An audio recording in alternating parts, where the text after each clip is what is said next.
सूरत supreme court की वकील और फाइट फॉर योर राइट संस्था की कार्यकर्ता कीर्ति आहूजा ने आसाराम बापू के खिलाफ चल रहे मुकदमों को लेकर कानूनी कार्यवाही में हुई महत्वपूर्ण गलतियों पर बात की। अखिल गुजरात संत श्री आसाराम जी साधक संगठन द्वारा आयोजित सम्मेलन में मुकदमे के महत्वपूर्ण पहलुओं को संबोधित किया गया और न्याय की आवश्यकता पर जोर दिया गया। Bureau report, Deepak Roy, you Bharat. नाम एडवोकेट कीर्ति आहूजा है। मैं सुप्रीम कोर्ट में इंडिपेंडेंट प्रैक्टिस करती हूँ और मेरी मेन प्रैक्टिस क्रिमिनल साइड है।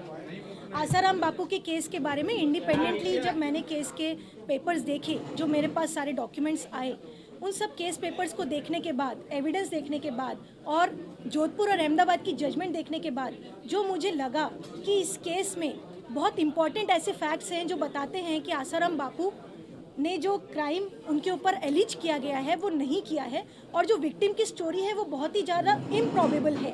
और बहुत सारी ऐसी चीज़ें हैं जो कि अगर हाई कोर्ट के सामने आती हैं तो डेफिनेटली जोधपुर और अहमदाबाद दोनों ही केसेस में उनको एक्विटल मिलना चाहिए। आज प्रेस कॉन्फ्रेंस के माध्यम से मैंने सभी मीडिया वालों को ये बात इसलिए बताई है क्योंकि जब शुरुआत में 13 साल पहले जब ये केस रजिस्टर हुए थे, उस समय मीडिया ने जो भूमिका करी, उस समय मीडिया ने जो सब चैनल्स पे चलाया कि कैसे कैसे क्या क्या हुआ, रोज मीडिया ट्रायल चला था।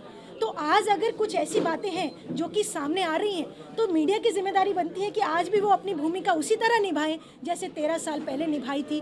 और अगर कोई निर्दोष है तो वो फंसे नहीं, दोषी है तो छूटे नहीं, बिल्कुल सही बात है। लेकिन अगर कोई निर्दोष है तो वो फंसे नहीं, क्योंकि आने वाले टाइम में अगर कभी आपके साथ भी कोई ऐसी सिचुएशन होती है तो आपको भी फिर अगर न्याय नहीं मिलेगा तब आपको समझ में आएगा कि उस समय अगर हमने इन बातों पर गौर किया होता तो ज़रूर हम भी इस सिचुएशन में नहीं आए होते।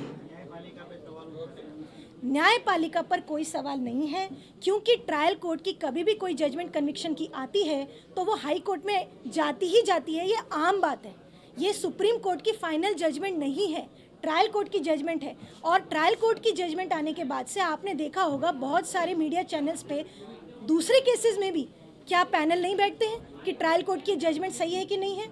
जैसे कि तरुण तेजपाल का केस था, जजमेंट आने के बाद से क्या मीडिया बैठी नहीं थी कि ये सही है कि नहीं है? क्या वहाँ पे सारे लॉयर्स बैठ के डिस्कस नहीं कर रहे थे? तमाम ऐसे केसेस सामने आते हैं जिसमें ट्रायल कोर्ट की जजमेंट आने के बाद से डिस्कशन होता है कि whether this judgment is right और रॉन्ग।